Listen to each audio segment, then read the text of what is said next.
Okay, so now we are going to practice using the quadratic equation to solve, the quadratic formula to solve this quadratic equation.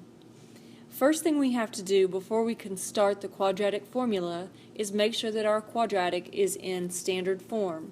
So we first need to subtract 2x from both sides and subtract 2 from both sides, because we need to get this equal to 0. So we've got 3x squared minus 3x plus 1 equals 0.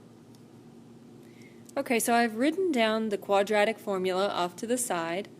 We need to be able to identify a, b, and c. Our a is going to be 3, our b is going to be negative 3, and our c is going to be 1.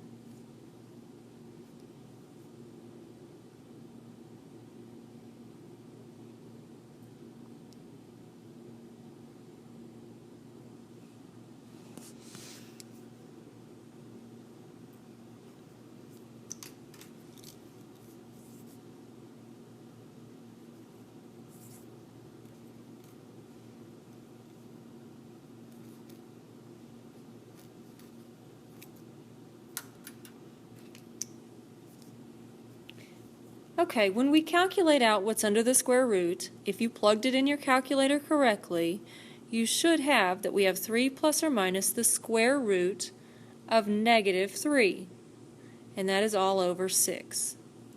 Now remember, when we have a negative inside the radical, like we do right here, we've got to remember to bring that outside the radical, and it becomes an I. So now we've got 3 plus or minus I square root 3 all over 6. Now here's where a lot of students have a problem.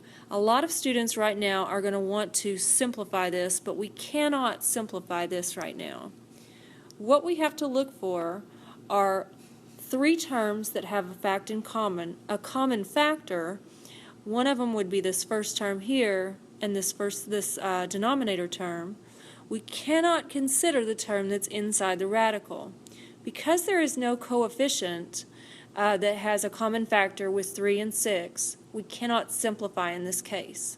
Always remember, do not touch what's inside the radical when you are simplifying or trying to factor out a common factor.